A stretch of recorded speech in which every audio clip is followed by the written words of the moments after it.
Hello mga boss, kumusta kayo? May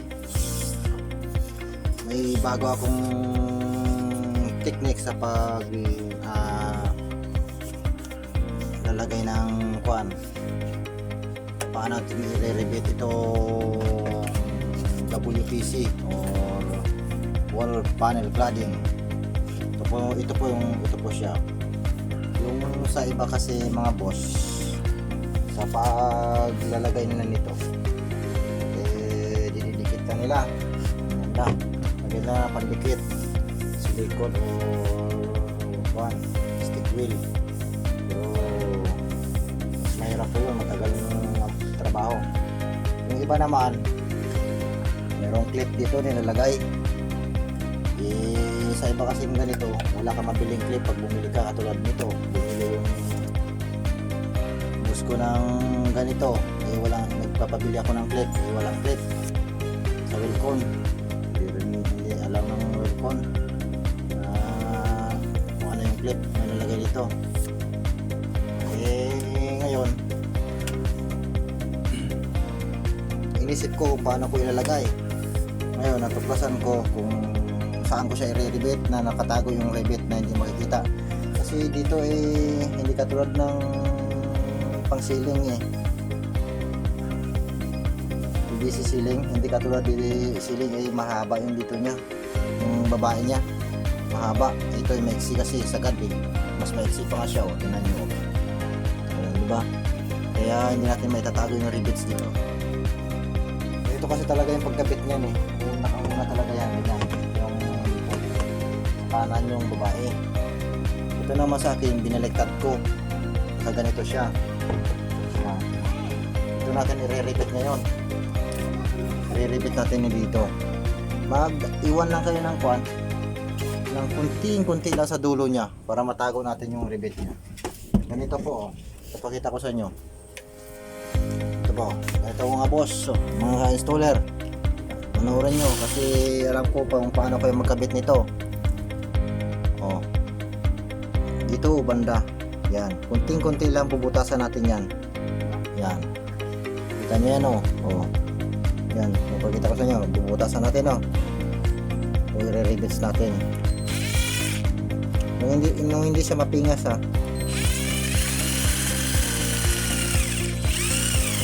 malaki kasi ito yung kwan ko, kailangan 1/8 yung gagamitin nyo. Hiniram kasi yung 1/8 ko kapon kaya hindi ko nadala. Itong 532 lang ginamit ko, ang kwan ko lang. Natin na yan. Pero 1/8 yung kwan niya, rivets. Nilagay ko dandanin nyo lang muna ganyan. Kung mahaba ito, kahit tatlo lang sa gitna, ipalo sa isa sa taas sa ilalim, tatlong rivet lang. Laging pag ganito, uunahin nyo lang ito, laging sa kaliwa yung babae.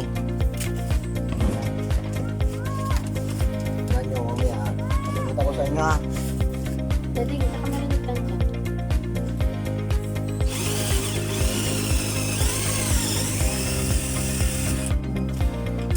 kuha ko ng rivet tignan nyo.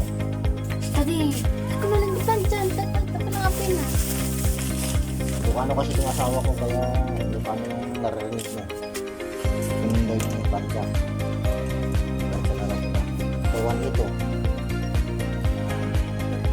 maganda yung 1/8 kasi maliit lang ito niya.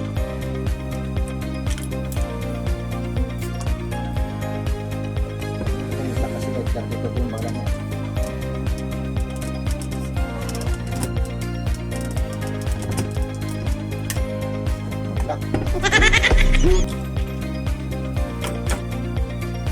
Kasi dapat yung mahaba. Tanggalin ko muna.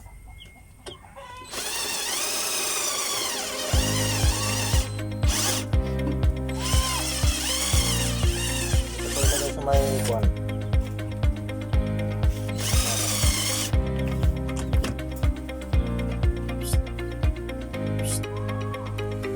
Ilagay sa may yung kahoy. Kasi yung kuwan natin yung rivet.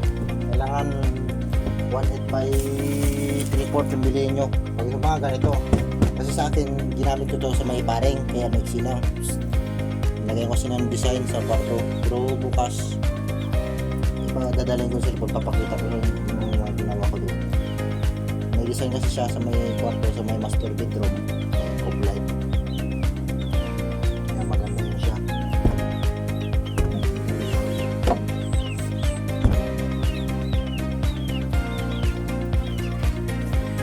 Namutas sa tuloy yung bahay ko.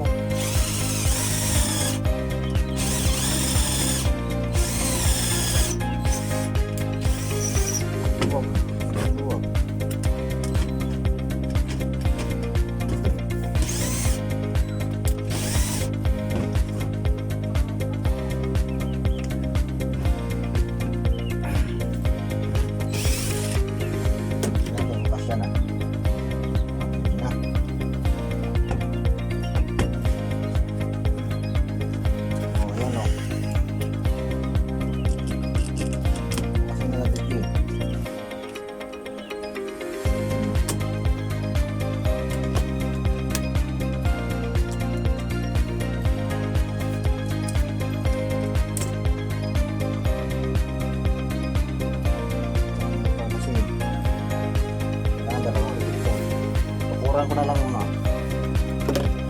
Isa lang ang papakita. Ilagan lang. Papakita ko lang sa inyo kung paano ilalagay. Oh. Yan. Ito. Kasi yung dito natin, bumabaon yan doon sa may yung ito niya. Pag niribit natin, to. Pag niribit natin yan, bumabaon yan. Lumiliit. Ngayon, gagawin nyo para pumasok yung babae niya. Ito. Para pumasok ito. Ganito yun nyo. Pingasan nyo. Kahit malaki, kahit mga dos. Kasi malapad naman, mahaba naman to. Kahit mga dos, pipingas nyo dyan. Yan. Katulad ganito, oh. Kung ang gamitin nyo, kuha kayo ng cutter. Yan.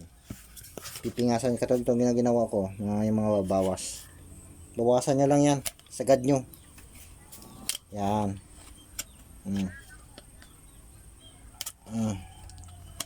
Hindi alam yung ibang ng mga installer to, ako nakaisip nito ng bagong paraan. Technique ito, bagong technique.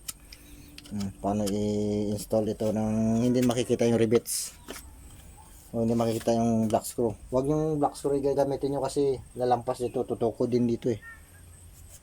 Kaya hindi sasagad kikita yung black screw.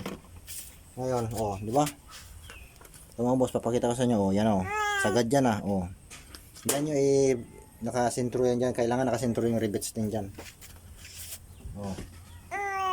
Tingnan nyo kung may makita kayong rivets pinasok ko. May makita ko ba kayo? Diba? Kasi mahaba yan. Marami, tatlo sila. Tatlong rivets. Pag mahaba, diba tatlong rivets. Ang gagamitin nyo dyan, unahin nyo sa ilalim ibaon. Ito, rubber mallet kailangan. Maganda yung rubber mallet ko, no? Nabali na kasi dito. Hindi ko na rin kasi mahugot eh. Tinatanggal ko, ayaw mahugot eh. Lagyan ko lang ng matagal na to kasi nilagyan ko lang ng sinilas. Pukpukin nyo lang to dito niya. Ganyan nyo lang yan, para pumasok na pumasok. Tinan nyo tanggal ko na doon. Wala kayong makitang rivets diba?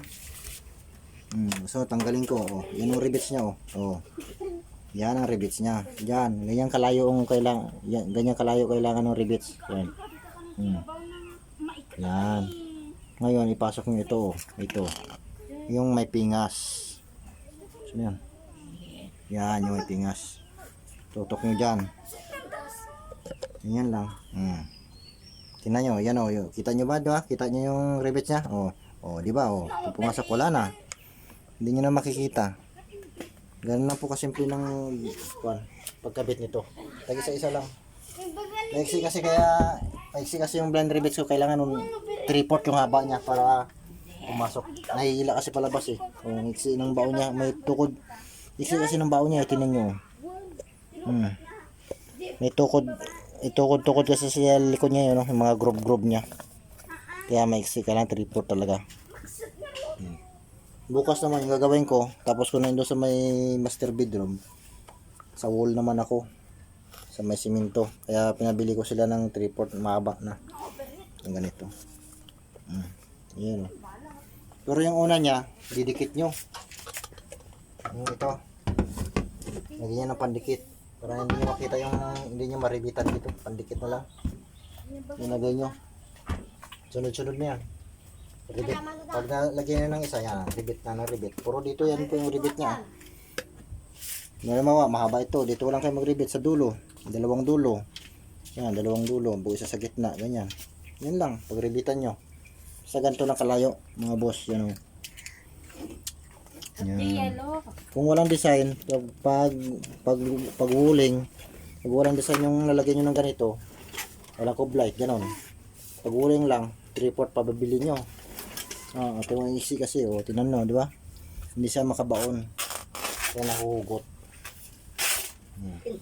Maraming salamat mga boss na may napulot kayong aral sa ating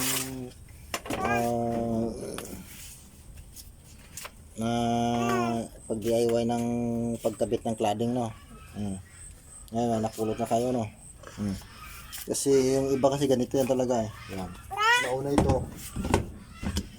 Mauna to didikit lang nila, lalagyan nila ng clip dito, may clip dito, doon i-screw. Sa akin naman baligtad dito.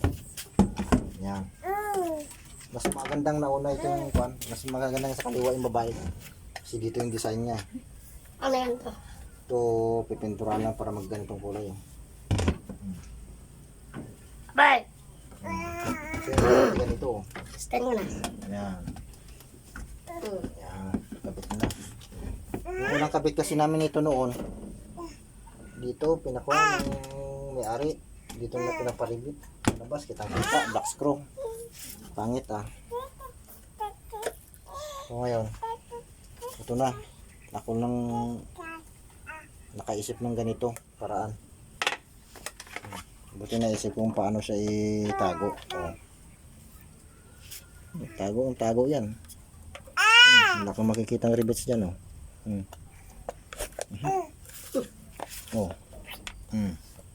Nakita ka pa ba? Wala na, di ba? Yan ang inyo. Ay! No! Salamat boss Sana may natupulot kayong aral. Thank you, bye bye. Babush.